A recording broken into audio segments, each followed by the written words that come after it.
discuter avec ce Je vais les remercier pour ce magnifique accueil.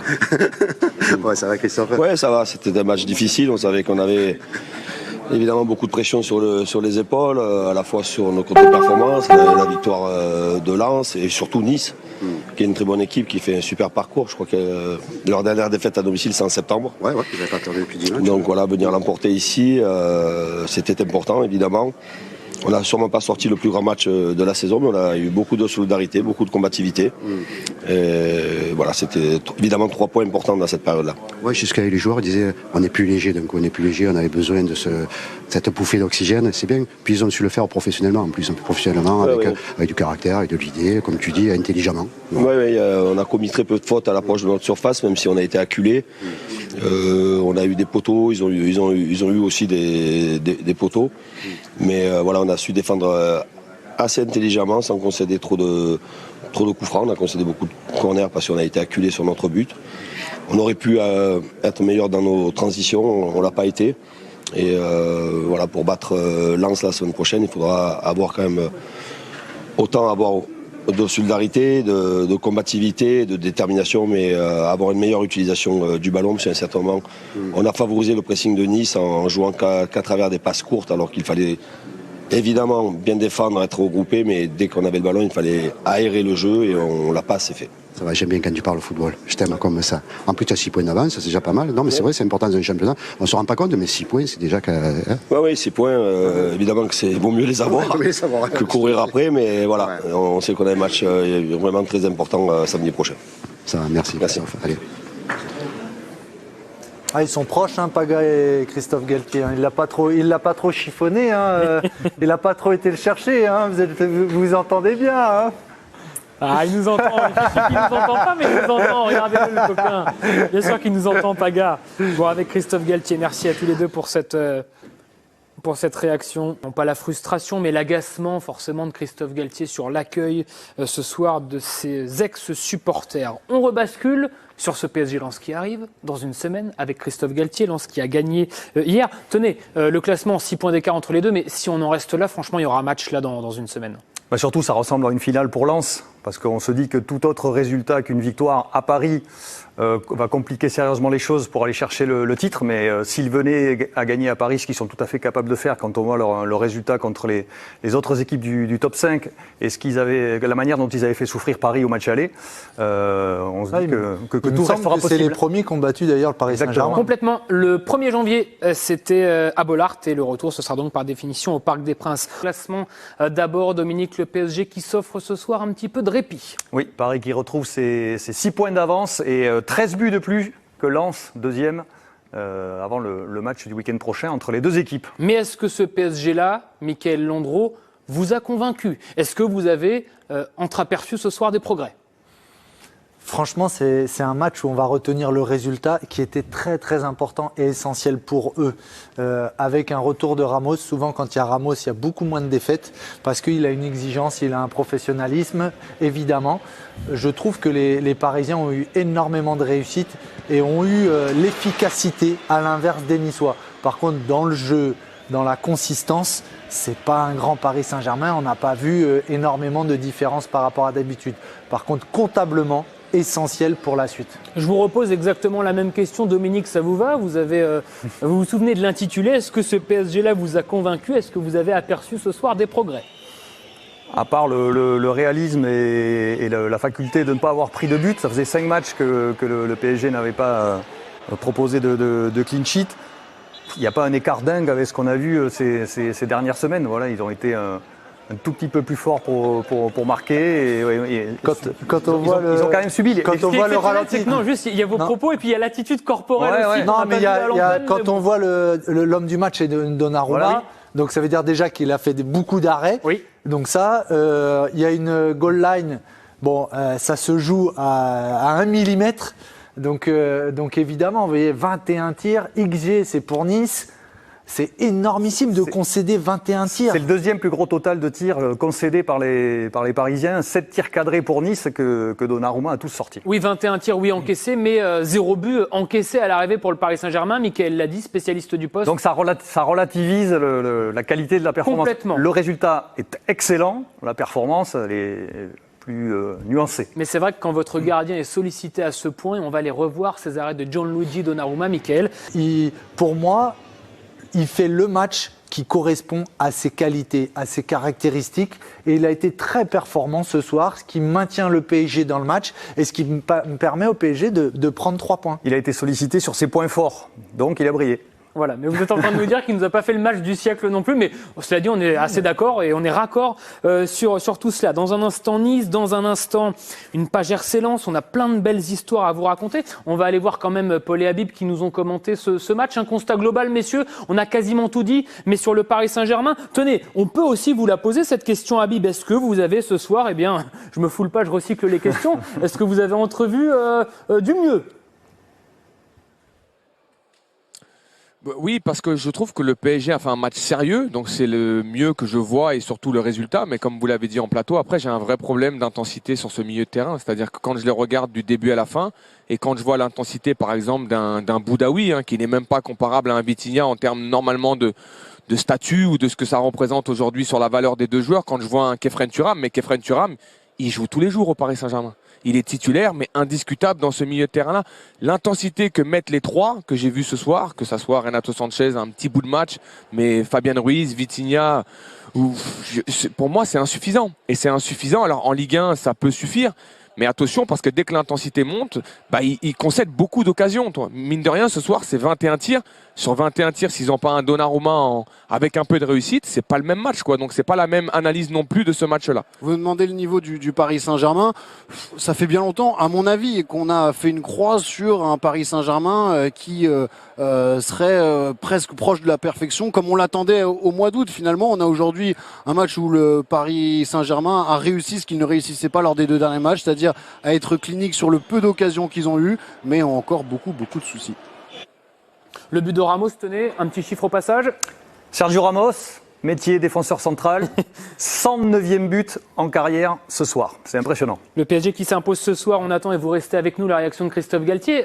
Paul et Habib étaient avec nous. Paul et Habib, dans une semaine, messieurs, vous serez aux commentaires d'un match importantissime, le Paris Saint-Germain face au RC Lens. Pour l'instant, messieurs, c'est le premier face au deuxième. On peut déjà vous donner ce rendez-vous 21h sur Canal+ Sport, exceptionnellement, mais qui sera accessible à tous les abonnés Canal. Le temps de ce match donc avec vous, messieurs. Merci d'ailleurs au passage de nous avoir accompagnés ce soir. Et puis on attend donc les autres réactions parisiennes. Après, on va aller le voir, Paga, puisque Gianluigi Donnarumma. Ah oui, alors, il y a une petite différence de taille, il faut bien tendre le bras, Paga, et on y va pour l'interview.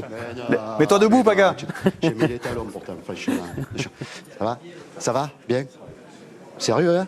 Tu as fait un gros match ce soir. Tu as fait un gros match, comme souvent d'ailleurs. Non, mais c'était important de faire le match que tu as fait pour permettre à Paris ce soir de gagner. Oui, je suis très content de moi, mais c'est plus important l'équipe. C'est plus important l'équipe, c'est plus important la victoire de ce soir. Et la tête est déjà samedi. La tête est plus légère, oui, mais déjà samedi, parce qu'il y a un grand match et avec le Lens. Et ce soir, une grande victoire, mais la tête est déjà là, parce que nous avons 6 points devant, mais important de gagner samedi. Même s'il y a un soulagement, on le sent qu'il y a un soulagement, que l'équipe avait besoin de cette victoire-là, parce que ça fait du bien, on le sent, quoi. Hein. Oui, nous avons besoin de sa victoire pour la tête. Et ce soir, j'ai vu un grand esprit de l'équipe. Grand esprit, mentalité, agressivité, ça c'est très important. Ouais, c'est important. Tu as fait de beaux arrêts.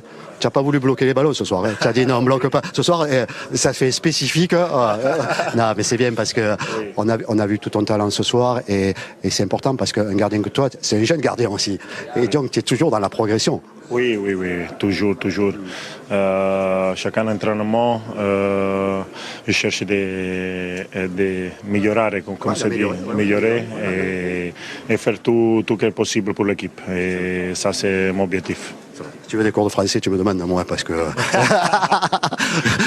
Non, bravo à toi en tous les cas. Merci. Ça va, Christophe était bien, Christophe Galtier. Oui. Ça lui a fait du bien. Le coach est très bien. Ce soir, le supporter, mais très bien. Le coach est tranquille et est content de la victoire de l'équipe.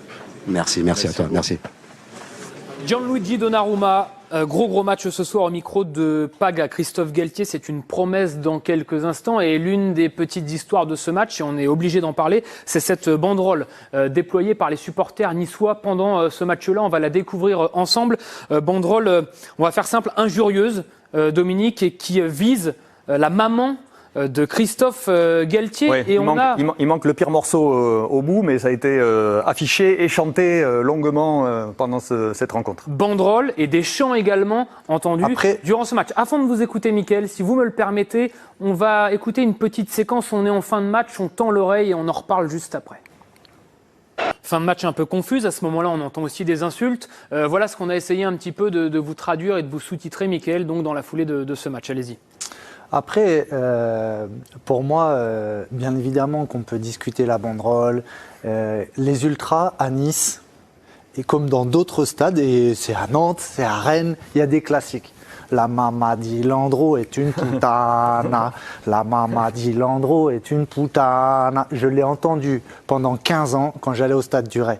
C'est comme ça, c'était comme ça. Après, ça se dit pas, on dit pas ça s'excuse ou pas ça s'excuse. Moi, mais ça me motivait. J'avais envie de faire un grand match. Oui. Non, mais j'excuse pas. Elle a un écho différent ce soir. Parce que c'est Galtier, parce que c'est un ancien, parce qu'il a défendu les couleurs de ce club. Non, mais attends, ils font pas ça par hasard. C'est comment Christophe Galtier est parti, qu'est-ce qu'ils ont vécu ensemble. Pour moi, Christophe Galtier, entraîneur du Paris Saint-Germain, il doit prendre de la hauteur. Je dis pas que c'est normal, que c'est acceptable, que ça te touche, oui. Ça montre aujourd'hui que Christophe, il est en souffrance. Ça montre qu'il est fébrile. Ça montre que quelque chose comme ça l'atteint. Pour moi, tu es manager du Paris Saint-Germain, tu dois prendre de la hauteur, tu dois te concentrer. Mais j'excuse pas et je dis pas que c'est normal. Mais à un moment donné, pour moi, on doit prendre cette hauteur-là.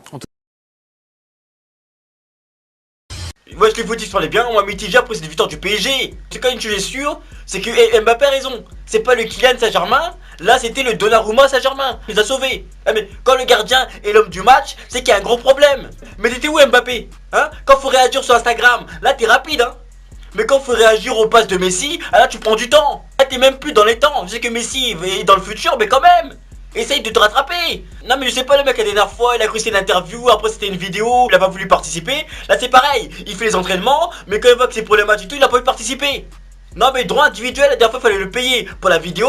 Là c'est pareil, il faut le payer pour les matchs. Il y a le salaire mensuel, mais il faut aussi le payer sur chaque match, individuellement sur chaque match, pour qu'il se donne à fond. Sinon il a pas envie de participer. Ah mais oui, mais c'est comme ça. Mais la dernière fois t'as fait un coup de gueule, t'as demandé au PSG qui retire la vidéo. Là le PSG aurait aussi pu faire un coup de gueule. Il aurait pu aussi demander qu'on te retire à la mi-temps. 3 matchs sans mettre un but en Liga, c'est pas normal. Non mais tu dis je me bats pour les droits individuels. Bats-toi sur le terrain. Bats-toi un peu pour le PSG. Bats-toi pour l'équipe qui t'emploie. Non mais je sais pas.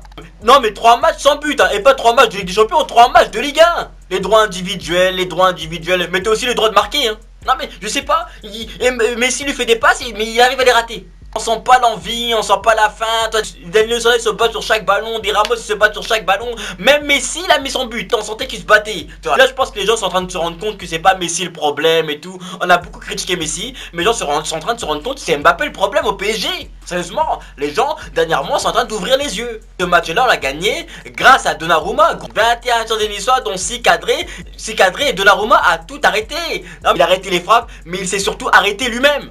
Non, parce que souvent, Donnarumma, il fait souvent quelques bourdes. Mais là, gros match de sa part. Sinon, le milieu inexistant. Les Niçois qui passent tranquillement. Mais déjà que les attaquants ne les défendent pas. Et en plus, il n'y a pas de milieu. Bah, ça explose nos défenses aux attaques niçoises. C'est tout. Carlos Soler titulaire au milieu, j'ai rien compris. Limite, il a autant couru que l'arbitre. Ou limite, l'arbitre de touche a plus couru que lui. Fabien Ruiz inexistant, à la fin du match son maillot il était intact. Il a pas joué, il est sur le terrain mais il a pas joué. Il sert à rien. Le milieu, il n'y a pas de milieu en fait. Mais bon, vaut mieux mettre Zaïre Emery, vaut mieux mettre des jeunes que mettre les mêmes, les Ruiz, les Sanchez, vaut mieux mettre les jeunes. Eux au moins ils ont envie. Bon, le plus important c'est qu'on a assuré la victoire. C'est ça le plus important. Avant le match contre Lens. Voilà, une victoire difficile, mais une victoire quand même. Donc tu peux poser les commentaires sur Mbappé, sur Soler, sur Galtier, faites les commentaires et on se capte plus tard.